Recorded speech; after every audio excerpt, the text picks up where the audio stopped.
Hello and welcome to the Symposium. My name is Carl and I'll begin this video by letting you know that YouTube have decided to demonetize this channel for harassment against protected characteristics. I don't really know what I could have done that would deserve that, because this is a sort of history and philosophy channel and I'll probably do a bit of cultural stuff on it as well at some point, but the people I talk about are either mythological or long dead. So I mean, I don't think I've spoken about a single person on this channel who's not dead. And I think the only groups I've been talking about are ones that are essentially historical or mythical. And so I don't know who I could have harassed. But anyway, I came across this article, Bertrand Russell on Plato and Aristotle, and I really enjoyed it. Now, Bertrand Russell is a 20th century philosopher, probably the greatest English philosopher of the 20th century. And I've read his A History of Western Philosophy and various other things that he's written, and like small essays and things. And I would say he's genuinely one of those people whose breadth of understanding, and interpretation combined truly impresses me. You know, just find anything you can that's written by Bertrand Russell and read it, because you will come out better on the other side of it, even if you didn't necessarily agree with his conclusions. And I don't agree with all of his conclusions here, but he's also got a wonderful writing style where he kind of ambles, but he doesn't waste your time. He doesn't bore you. He just has a very nice way of putting things. I mean, there's no point, you know, he won a Nobel Prize for literature in 1950 and various other things. He's a massively important person in philosophy, really. But I love the things that he comments on when it comes to the ancient Greek philosophers, because the ancient Greek philosophers, you have to forgive a lot of their faults, right? Because they were coming up with a bunch of ideas that were very new, very radical in many ways, hadn't been tried, which is the most important thing. And so a lot of what they were saying was speculative. And so I have to feel that maybe he could have been slightly more forgiving on them, because, I mean, in the 6th century BC in Greece, not just in Athens either, in Greece generally, there was a huge explosion of sort of philosophical interest. And then by the 3rd century BC, that effectively died out and been replaced by religious thought. And so he goes through like the atomists, Protagoras, but then he gets to Plato, and this is where it gets quite spicy. I couldn't believe just how much he despises Plato and then Aristotle, but Plato more. Plato possessed the art to dress up illiberal suggestions in such a way that they deceived future ages, which admired the Republic without ever becoming aware of what was involved in its proposals. That's a great statement, because, I mean, read Plato's Republic. I'll do a video on it for this channel. I'll probably call it like Plato's Dystopia, because Plato really did have a very strange view of what a utopia would look like. It doesn't look anything like my utopia. It has always been correct to praise Plato, but not to understand him. This is the common fate of great men. And remember, he was writing in the 20th century and lived through. He was born in the 19th century, and he died like 97. So he saw a huge amount of time in his existence in the world. And he saw a bunch of important historical events go through. I mean, he lived through the war, you know, both wars, in fact. But anyway, my object is the opposite. I wish to understand him, but to treat him with as little reverence as if he were a contemporary English or American advocate of totalitarianism. Exactly right. When we ask, what will Plato's Republic achieve? The answer is rather humdrum. It will achieve success in wars against roughly equal populations, and it will secure a livelihood for a certain small number of people. It will almost certainly produce no art or science because of its rigidity. In this respect, as in others, it will be like Sparta. Completely true. Again, I'll go through this when I do a video on Plato's Republic, but because I'll have to reread it. I just don't have time to reread it. But offhand, I recall him outright saying that all poetry and art has to be censored in order to control the flow of ideas from the philosopher kings. And I mean, that is just bad. It's really bad when you think of it like that. Who would agree to that? Who would agree to a collection of supposed philosophers sitting at the top of the pyramid? They're not allowed to own anything themselves, but everything's provided to them by everyone else. and they get to dictate everything about the society. It's a terrible, terrible idea. They're going to be so out of touch. But anyway, I won't talk about it now. But so yeah, he continues to say, it will almost certainly produce no art or science because of its rigidity. In this respect, it will be like Sparta. In spite of all the fine talk, skill in war, enough to eat is all that will be achieved. Plato had lived through famine and defeat in Athens. Perhaps subconsciously, he thought the avoidance of these evils the best statesmanship could accomplish. Athens was defeated by Sparta in the Peloponnesian War, and they did go through a famine. They also went through a plague, which killed about a third of Athens' population. So it's no surprise that Plato might have had stability in mind, like the stability of a contemporary city-state. But in the grand scheme of things, what a small idea that Plato had, basically. And against any more formidable opponent, it's done. The idea of freedom simply doesn't exist. I completely agree with him talking about being the sort of the promotion of totalitarianism. It's terrible. But and this, I mean, he's so scathing towards Plato. Plato is perpetually getting into trouble for not understanding relative terms. He thinks that if A is greater than B and less than C, then A is at once great and small, which seems to him a contradiction. Such troubles are among the infantile diseases of philosophy. Smoked.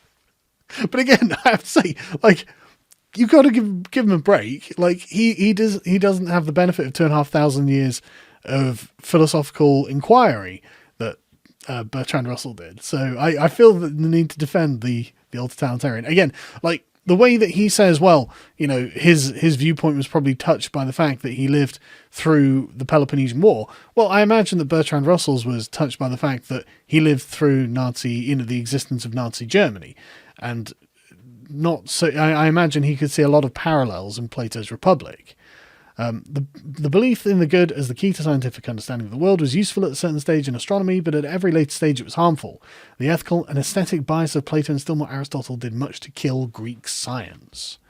He goes on to other things that other points about Plato that he's bothered about, but I'm not going to worry about that. But the main thing is one of the main things is this. All that Plato says about existence is bad grammar, or rather bad syntax. This point is important, not in connection with Plato, but also with other matters, such as the ontological argument for the existence of a deity, as in the argument from the existence of being of God. Plato, under the influence of the Pythagoreans, assimilated other knowledge, too much mathematics. He shared this mistake with many of the great philosophers, but it was a mistake nonetheless. Then he goes on to Aristotle, and, like, he's mean. He's mean about Aristotle. I like Aristotle. I like Aristotle's view of virtue. I think it's a good view. I think virtue is that what you do. A human is a human being in process. And I really agree. I mean, he doesn't say this, but essentially, motion is the very essence of life. We know a thing is alive because it moves, which is why mechanical things are such an unusual idea. But they move on their own propulsion from within, and things stop moving when they're dead. And so I really think that motion is the essence of life. And Aristotle is essentially capturing that in his view of virtue. So virtue is emotion. It's been summarized, but not by Aristotle himself, but summarized by some other historian. That Aristotle believed that excellence was habit, not an act. So it's what you did all the time, every day, every opportunity to do that thing, you did the thing. And he couched it between two extremes. He believed in a golden mean for virtue. So if using the example of bravery, if you show an excess of courage, then you're reckless and you run in without thinking of prudent concerns. But if you show a deficiency in courage, then you're a coward. And so what you want is the golden mean to be a brave man, but not to be reckless, and obviously not to be cowardice. So you need to hit the golden mean where you get the best of both worlds. And so yeah, I find there's a lot in Aristotle I quite like as a liberal. It's a sense of belief in the empowerment of the sort of individual's abilities, and the success of your own abilities, and to become personally excellent is a goal that's worth aiming for, whether you're successful or not. And you benefit from the journey, and because you're exhibiting virtues and not vices, presumably, then other people benefit from the consequences of that. But anyway, Aristotle, my defense of Aristotle aside, Aristotle's metaphysics, roughly speaking, may be described as Plato diluted by common sense. He is difficult because Plato and common sense do not mix easily. His doctrine on this point, the theory of universals, as on many others, is a common sense prejudice pedantically expressed. Just smoked. Like both of them at once. But you can't hardly blame Aristotle, like, because Aristotle was Plato's student. It's not surprising that, his metaphysics sounds a lot like Plato's. I love the diluted by common sense. But anyway, going on to Nicomachean ethics, and he says, it appeals to respectable middle-aged people and has been used by them, especially since the 17th century, to repress the ardours or enthusiasms of the young. That's me, if I was respectable. But, listen, right? Bertrand, I feel personally attacked. And the ardours of the young, there may be a bit of a necessity for some sort of suppression of extreme enthusiasm in one direction or another, as I think we're seeing with the Bernie millennial supporters. These people need to learn what personal virtue is, because they don't believe in it broadly, and it's really quite repulsive, the consequences of that. And so, I'm not saying we have to repress all of their ardours and their enthusiasms, but I think working into a position where you understand your own personal responsibility to be virtuous because you are free, I think that is a necessary thing. That ends my defence of Aristotle for now. But to a man with any depth of feeling, it cannot be but repulsive. No, I really believe there is such a thing as tough love, and I think that sometimes you do need it. It's not always easy, and it shouldn't always be easy. There is in Aristotle almost a complete absence of what may be called benevolence or philanthropy. The sufferings of mankind in him, in so far as he is aware of them, do not move him emotionally. More generally, there is an emotional poverty in the ethics which is not found in the earlier philosophers. That's true. I mean, Aristotle was like, well, some people are natural slaves. So I suppose that someone who wasn't a slave might say that. Someone who owned slaves might say that as well. So he's not wrong there. Aristotle did have a kind of emotional poverty in that way. I can agree that's true. There is something unduly smug and comfortable about Aristotle's speculation on human affairs. Everything that makes men feel a passionate interest in each other seems to be forgotten. Even his account of friendship is tepid. For these reasons, in my judgment, his ethics, in spite of his fame, is lacking in intrinsic importance. That's pretty harsh. And yeah, you can definitely say there is a lack of empathy in a lot of what Aristotle says. But I do think that his general conception of virtue, I think that has intrinsic importance. I think for a human being who wants to know what it is they should be doing, that is an important thing, I think. But then on Aristotle's politics, I love the way he describes this. Plato's communism annoys Aristotle. It would lead, he says, to anger against lazy people and to the sort of quarrels that are common between fellow travellers. It is better if each minds his own business. Property should be private, but people should be so trained in benevolence as to allow the use of it to be largely common. Finally, we are told that if Plato's plans were good, someone would have thought of them sooner. I do not agree with Plato, but if anything could make me do so, it would be Aristotle's arguments against him. Fuck. Whoa. Jesus, alright, Bertrand. Calm down. I mean, they're not great arguments, I agree. They're genuinely not great arguments.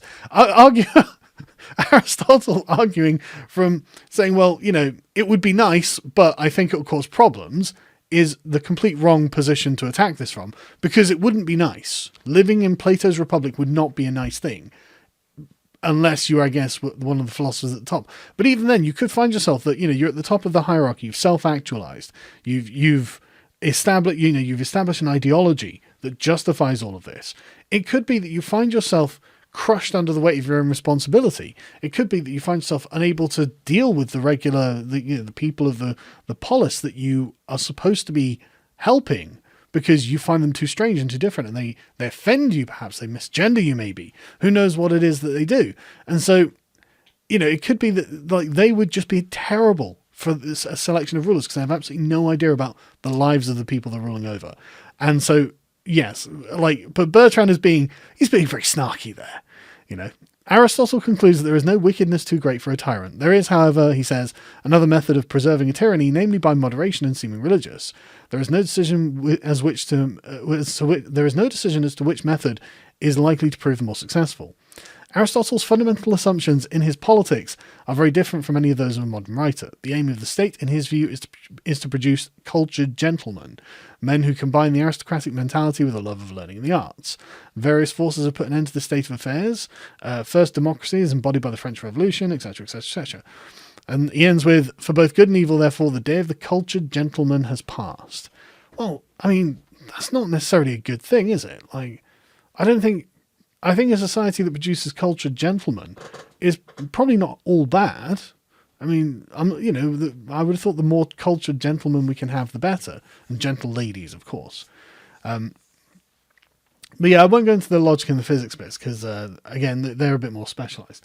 But I found this just hugely amusing, this article. I'll leave a link in the description if you want to read through it yourself. But in summary, I would still definitely recommend reading Bertrand Russell. You should read Plato and Aristotle as well, but you should definitely read Bertrand Russell because, I mean, he just was a genuine wit and a genuine, like one of the real sort of crystallizing thinkers who I really have to say I think helped me understand a lot of important stuff.